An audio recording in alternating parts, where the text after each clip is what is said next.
அம்மா காது கீஞ்சிரும். இந்த பாரா, நீ தலையில நின்று தண்டி குடிச்சாலும் இந்த தாமரை அந்த தண்டை பண்ணிக்குதான். யார் பாங்க கீரிப்பில்ல? உங்களுக்கு டாக்டர் கூப்பிடுறாரு. அச்சோ, கூப்பிடுறான். ஊச்சி குத்த போறான். ஏண்டா இந்த வாழை பிடிச்ச சப்புற பழக்கத்தை நீ விட மாட்டியா? பழக்க தோசத்தை விட்டா பல்லு ஓட்டிட்டு எங்க பாடி சொல்லியிருக்காங்க, அதனால முடியாது. ஐயோ, என்ன அரிப்படா. டேய், என்னடா முறையிற?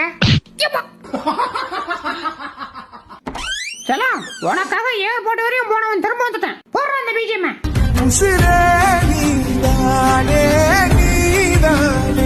ஏக்கா, இவன் சாப்பிட மாட்டான் போல தெரியுது. வாங்க, ஆளுக்கு நல்லா எடுத்து நம்ம சாப்பிட்றோம். சாப்பாடு நீங்க சாப்பிட போறீங்களா? அதெல்லாம் முடியாது, நான் தான் சாப்பிடுவேன்.